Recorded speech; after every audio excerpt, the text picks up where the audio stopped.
I'd like to help kick off the premiere of an exciting new comedy show starring Tom and Dick Smothers. So now, out to Hollywood, where we present the vastly talented Tom and Dick Smothers. A tape was sent to CBS's censors. Within minutes, alarm bells were ringing throughout the hallways. Instead of the usual comedy routine, the screen was filled with a sharp, bold political message far beyond the limits the network had ever allowed. 6 days later, the Smothers Brothers Comedy Hour was suddenly cancelled without explanation, without a press conference, without a farewell. The tape never aired, but what happened that day changed American television forever. What was on that tape that made CBS so scared? Let's go back to the beginning to understand this shocking story. In the 1960s, American television was controlled by 3 big networks, NBC, ABC, and CBS. Every night, millions of families sat down to watch carefully chosen programs that followed the safe rules of what was considered proper. CBS was the king of safe television with shows like The Ed Sullivan Show and Bonanza. But times were changing. Young people were protesting against war and questioning authority. CBS needed something new to keep viewers interested, especially to compete with NBC's popular Sunday night shows. The idea for the Smothers Brothers Comedy Hour seemed perfect. Tom and Dick Smothers were 2 brothers who did light comedy. Tom played the silly, childish brother, while Dick was the smart musical one. CBS thought they were safe enough, just harmless family entertainment. The show started on February 5, 1967. The first episode was exactly what CBS expected. Music, jokes between the brothers, and simple comedy sketches. But Tom Smothers had bigger plans. He didn't want to just make people laugh. He wanted to make them think. Slowly, carefully, Tom began changing the show. Under the cover of humor, he started inviting guests who had something important to say. First came Pete Seeger, a famous singer who opposed the war. Then Harry Belafonte, Joan Baez, Jefferson Airplane, and The Who. These weren't just entertainers. They were artists with messages about war, injustice, and freedom. The show also hired young writers like Steve Martin, who understood what young people were thinking. The comedy sketches gradually shifted from silly jokes to smart comments about politics and society. The show still looked the same on the outside, but inside everything was changing. Young viewers loved it.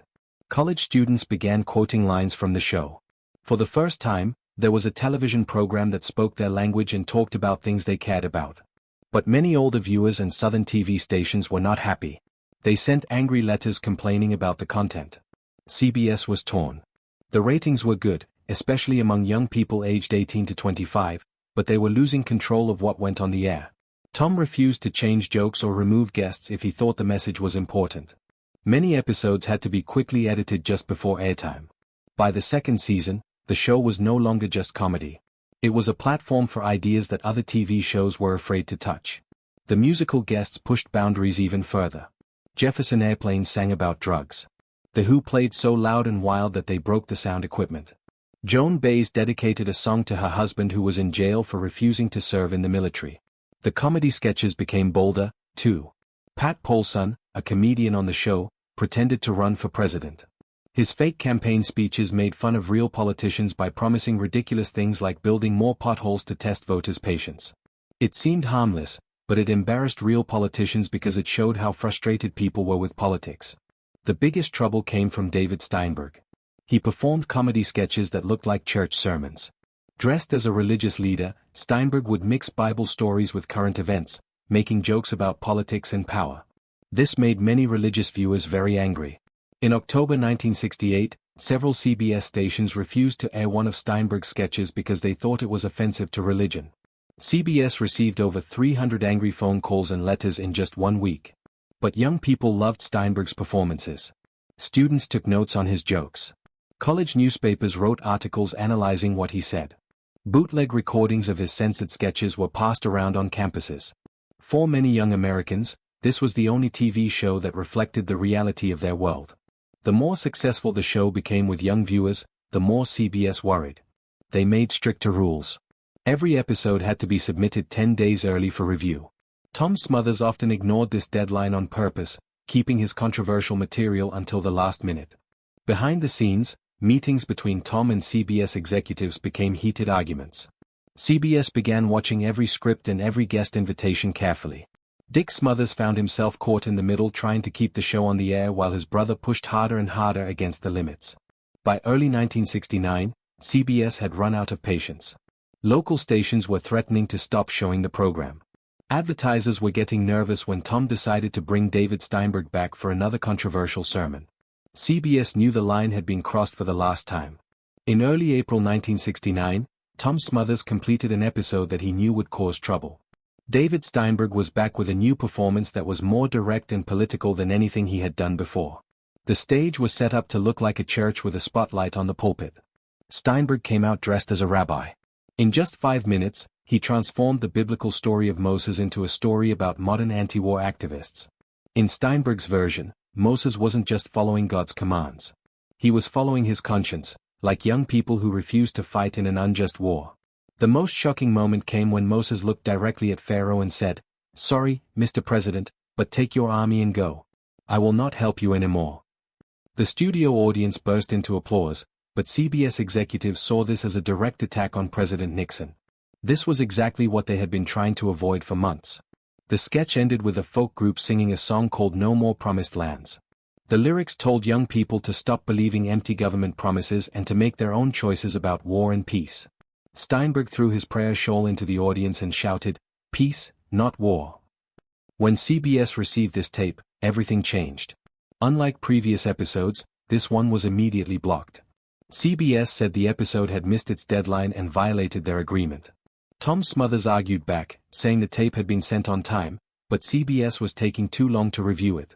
In private meetings, CBS executives, led by William Paley, demanded that Steinberg's entire performance be removed if the episode was to air. Tom refused to make any cuts. On April 4, 1969, CBS ended their contract with the Smothers Brothers Comedy Hour. There was no announcement, no explanation to viewers. The next week, the show's time slot was filled with Hi-Ho, a safe country comedy that would never cause problems. The band episode never aired in the United States, but it was shown on Canadian television, which wasn't controlled by CBS censors. Soon, bootleg copies were being passed around American college campuses. Student newspapers analyzed the content, calling it a bitter but worthy goodbye to a show that dared to say what others avoided. The public reaction was split down the middle. Young viewers saw it as proof that CBS cared more about politics than free speech. Small protests happened at CBS offices in several cities, but conservative groups praised the decision, calling it necessary to protect public morals. For Tom and Dick Smothers, the cancellation was devastating. Television offers disappeared overnight. Tom was considered too dangerous to hire. Dick, though more cautious, was also blacklisted because of his association with the show. But the brothers didn't give up. They sued CBS for breaking their contract, claiming the cancellation was just an excuse to silence their political views. The legal battle lasted 4 years. In 1973, a court ruled in their favor, ordering CBS to pay more than $770,000. However, by then, their television careers were already over. The cancellation affected the relationship between the brothers, too. Dick later admitted he didn't always agree with Tom's uncompromising approach. He believed that if Tom had been willing to make some compromises, the show could have lasted longer and had more impact. But they remained partners and friends, continuing to perform in smaller venues for loyal fans.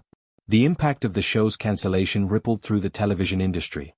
Many young producers and writers saw it as a lesson about the limits of creative freedom when facing the power of network television. Lorne Michaels, who would later create Saturday Night Live, said that without the Smothers Brothers, there would be no SNL. The show had proven that television could mix comedy with serious political commentary, even if it came with a price. For young artists, especially comedians, the Smothers Brothers became symbols of artistic courage.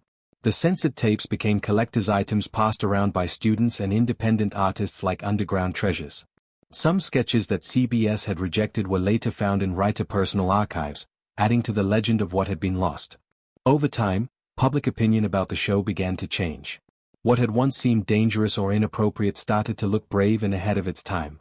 In 2008, nearly 40 years after the show was cancelled, Tom Smothers received an honorary Emmy Award. In his acceptance speech, he said simply, "Peace is harder than war." A quote that has been repeated many times since. In 2010, both brothers were inducted into the Television Academy Hall of Fame, finally receiving official recognition for their contribution to television history. It was a belated but meaningful restoration of their reputation. The show's political impact was also confirmed years later when it was revealed that Tom and Dick Smothers had been placed on President Nixon's enemies list in the early 1970s. While they didn't face the same direct consequences as some politicians and journalists on the list, their inclusion was clear proof that their show had genuinely threatened those in power. By 2022, the entire archive of the show, scripts, tapes, and unaired sketches was transferred to UC Santa Barbara for preservation. This marked the first time many of the show's internal documents became available to researchers, including some sketches that CBS had ordered destroyed. The digitization of these archives helped reshape the show's legacy for a new generation who had never experienced the era of protest television. When Tom Smothers died in late 2023, social media was flooded with clips from the show, old photographs, and tributes from famous comedians. Stephen Colbert, John Oliver, and Sarah Silverman all mentioned him as one of the pioneers of modern political comedy. They spoke of him not as a relic of the past, but as part of the foundation that made American television more daring and outspoken. Surprisingly, the show began entering popular culture again through the internet.